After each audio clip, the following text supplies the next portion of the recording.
Hello बच्चों, आज हम स्टार्ट करेंगे चैप्टर नंबर 5 मैथमेटिक्स का एपी एरिथमेटिक प्रोग्रेशन, जो आपके टर्म 2 में आने वाला है। टर्म 1 के तो एग्ज़ाम हो चुके हैं आप लोगों के, तो अब टर्म 2 के लिए जो हम चैप्टर स्टार्ट कर रहे हैं वो है चैप्टर नंबर 5 एरिथमेटिक प्रोग्रेशन। तो बच्चों, सबसे पहले इसकी डेफिनेशन समझ लेते हैं कि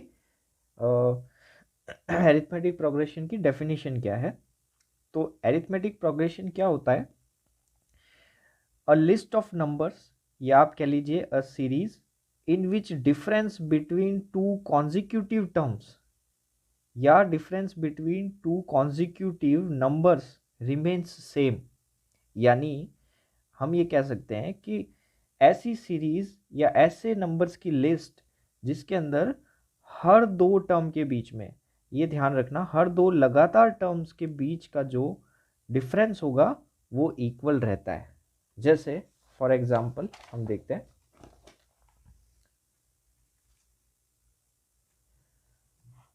तो एक एग्जांपल के थ्रू हम ये समझने की कोशिश करते हैं। जैसे मैं एक सीरीज लिखता हूँ 2 4 6 8 10 12, ये इस तरीके से ये सीरीज चल रही है ना।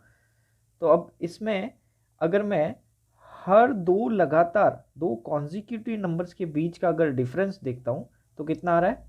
इन दो नंबर्स के बीच का डिफरेंस 2, इन दो नंबर्स के बीच डिफरेंस 2, डिफरेंस 2, डिफरेंस 2। तो आप देखोगे कि ये ऐसी सीरीज है जिसमें हर दो कॉन्जिक्यूटिव टर्म्स के बीच का जो डिफरेंस है वो इक्वल आ रहा है। तो इसका मतलब ये एपी है। यानी एपी ऐसी सीरीज है जिसमें हर दो कॉन्जिक्यूटिव टर्म्स के बीच का डिफरेंस जो है वो हमेशा इक्वल आता है। अच्छा, अब एक दूसरा एग्जांपल लेते हैं। यहाँ पे तो डिफरेंस 2 आया। अगर मैं इसको ऐसे उल्टा लिख दूँ, 12 10 8 6 4, इस तरीके से अगर सीरीज लिख दूँ तो क्या अब ये एपी है? हाँ बिल्कुल। अब ये डिक्रीजिंग सीरीज है, तो इसमें डिफरेंस क्या आया? -2 और सब में -2 ही आएगा, है ना।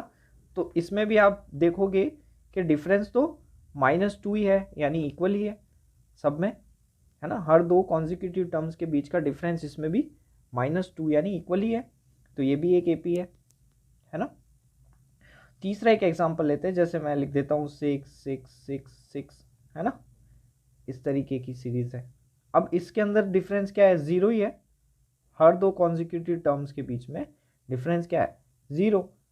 तो इसमें भी हम कह सकते हैं क्या कि डिफरेंस है तो बराबर, भले 0 हो, है तो हर दो टर्म्स के बीच में जो डिफरेंस है तो वो इक्वली कॉमन डिफरेंस होता है, उसको हम स्मॉल डी से रिप्रेजेंट करते हैं, ध्यान रखना। तो जो कॉमन डिफरेंस है वो पॉजिटिव भी हो सकता है, it might be positive, it might be negative, और इट कैन बी 0, है ना। तो कॉमन डिफरेंस पॉजिटिव भी हो सकता है, नेगेटिव होगा तो वो डिक्रीजिंग सीरीज होगी, पॉजिटिव होगा तो इंक्रीजिंग सीरीज होगी, और 0 होगा तो वही टर्म बार बार रिपीट हो जाएगा, है ना। तो ये तो हुई कॉमन डिफरेंस की बात। अब अपन आगे चलते हैं। अच्छा बच्चों, एक बात और ध्यान देना कि जो कॉमन डिफरेंस यहाँ पे पॉजिटिव आ रहा है इसका मतलब इंक्रीजिंग सीरीज है, नेगेटिव आ रहा है इसका मतलब डिक्रीजिंग सीरीज है। और वैसे डिफरेंस अगर आपको निकालना है तो डिफरेंस निकालने का फॉर्मूला क्या होता है? Difference equals to A2 minus A1, या फिर difference equals to A3 minus A2। यानी मैं यहाँ पे ये कर रहा हूँ कि जो कोई भी दो टर्म्स ले लो, आप सीरीज में कोई भी दो टर्म्स ले लो, उसमें आपको करना ये है कि आगे वाले टर्म में से पीछे वाला टर्म माइनस करना है। ऐसा नहीं कि आप 6 माइनस 8 कर रहे हो, आपको 8 माइनस 6 करना पड़ेगा, तब आपके पास आएगा +2। इस सीरीज में आप देखो कोई भी दो टर्म ले लो, मान लो ये दोनों टर्म ले लिए, तो इसमें मैं क्या करूंगा? आगे वाला टर्म माइनस पीछे वाला टर्म, यानी 4 माइनस 6, तब -2 आएगा मेरे पास। ठीक है, कोई भी दो टर्म ले लो आप, फर्स्ट 2 टर्म्स ले लो भले, है ना, उसमें आगे वाला टर्म माइनस पीछे वाला टर्म करना है आपको।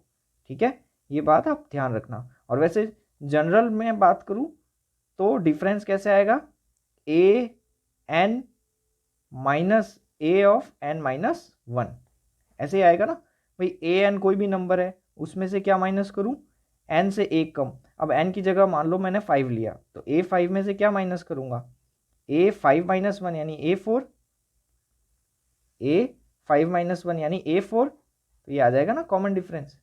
तो जनरली कॉमन डिफरेंस का फॉर्मूला क्या होता है, d equals to a N minus A of N minus one, हो गया।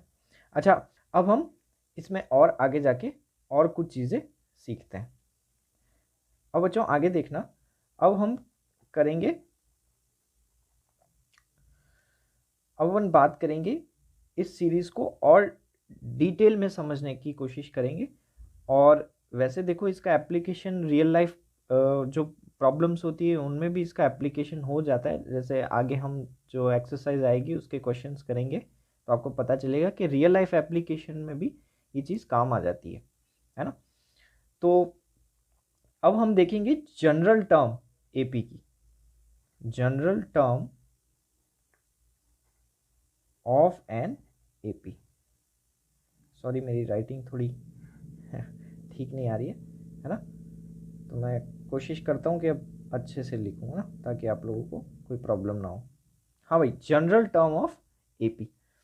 अच्छा, जनरल टर्म का मीनिंग क्या होता है, जनरल टर्म मतलब वो एक टाइप से आप कह दीजिए फॉर्मूला निकाल के हम डिराइव करके रख लेंगे ताकि वो हर एक के लिए काम आ जाए, है ना।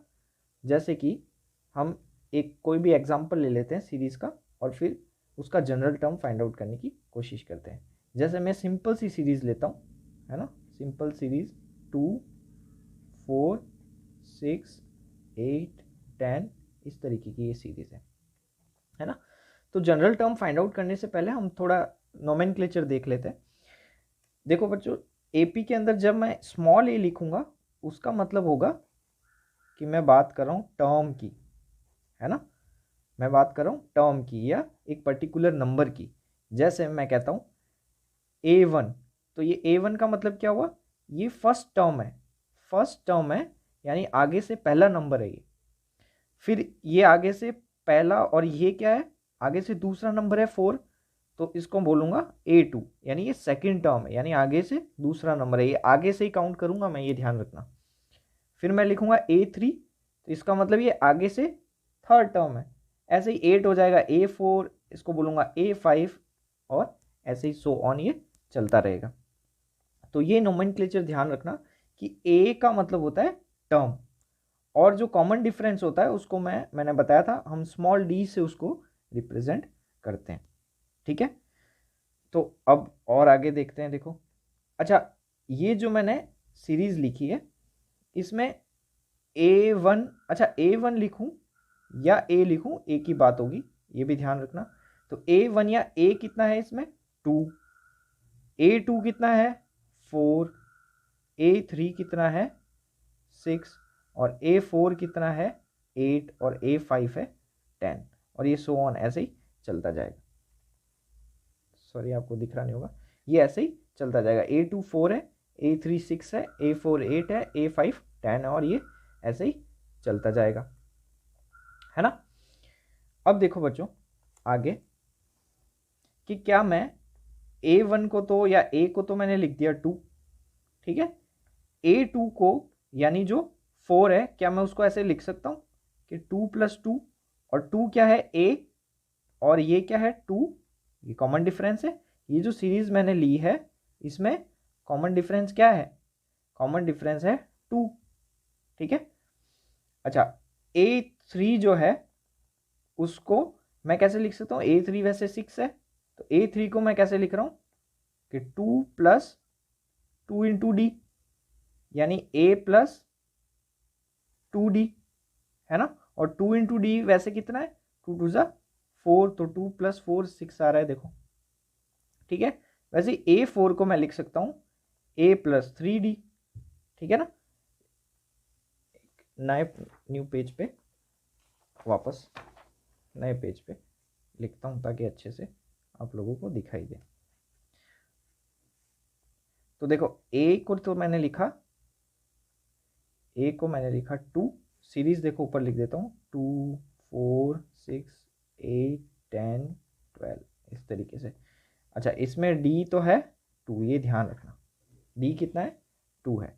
अच्छा ए तो 2 हो गया, ए 2 क्या हो गया ए प्लस डी, और ए 3 को लिख सकता हूँ ए प्लस 2d, ए 4 को लिख सकता हूँ ए प्लस 3d, ए 5 को लिख सकता हूँ ए प्लस 4d, है ना। ऐसे ही ये आगे चलता रहेगा। अब आप एक बात ध्यान दो कि यहाँ एक्चुअल में चल क्या रहा है। देखो जब मैंने A2 लिया यानी सेकेंड टर्म कैसे आई, A में मैंने क्या ऐड किया D का 1 टाइम। जब मैंने A3 लिया तो मैंने A में क्या ऐड किया D का 2 टाइम्स, और जब A4 लिया तो D का 3 टाइम्स ऐड कर रहा हूँ मैं।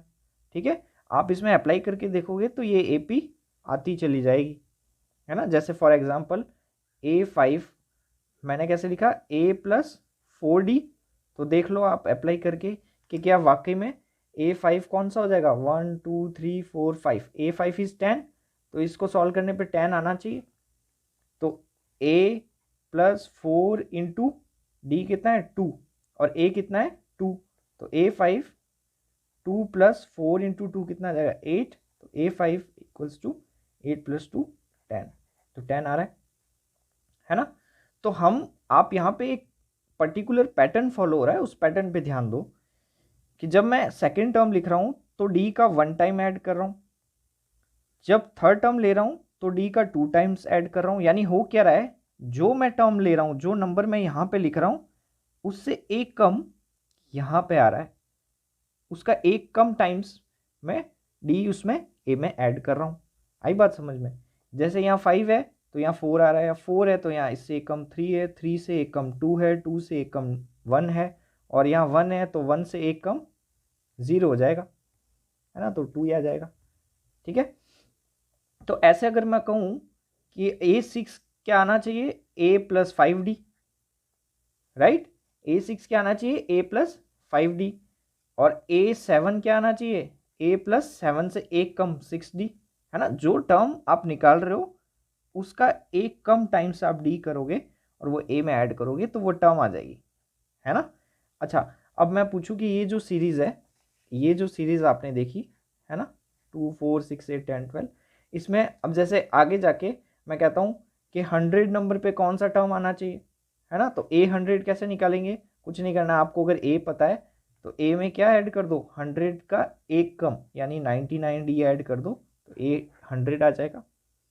तो जनरल टर्म क्या आ गई इसकी, जनरल टर्म ये आई कि अगर कोई भी nth टर्म निकालनी है मुझे, n की जगह कुछ भी हो सकता है, 1 हो सकता है 2 हो सकता है 3 हो सकता है 4 हो सकता है, कुछ भी हम ले, तो वो टर्म कैसे आएगी, a के अंदर क्या ऐड करूं n से एक कम, तो n से एक कम करने का मतलब है एक माइनस कर दूं n में से और उसका टाइम्स ऑफ d कर दूं और a में ऐड कर दूं तो वो टर्म आ जाएगी। तो ये आ गया आपका जनरल टर्म का फॉर्मूला। तो अब हम जनरल टर्म कैसे फाइंड आउट कर सकते हैं, जनरल टर्म हो गई A N equals to A plus N minus 1 of D, ये आ गई आपकी जनरल टर्म, और ये फॉर्मूला ही हम आगे जाके यूज करेंगे। जनरल टर्म का फॉर्मूला मैंने आपको इसलिए बताया ताकि आपकी अंडरस्टैंडिंग एपी को लेके थोड़ी और बढ़ जाए। ठीक है, वैसे डेरिवेशन कोई ज़्यादा इंपॉर्टेंट नहीं है, इसका एप्लीकेशन इंपॉर्टेंट है कि अपन इसको क्वेश्चन में किस तरीके से अप्लाई करेंगे। ठीक है, फिर भी आपकी अंडरस्टैंडिंग और अच्छी हो जाए एपी में, इसलिए मैंने आपको ये डेराइव करके बता दिया। ठीक है, अब नेक्स्ट सेक्शन में हम लेंगे एक्सरसाइज, स्टार्ट करेंगे एक्सरसाइज 5.1। ठीक है, और कोई डाउट हो तो आप प्लीज़ कमेंट करके आप मुझसे पूछ सकते हो, मैं पूरी कोशिश करूँगा कि आपका हर डाउट सॉल्व कर सकूँ। Thank you.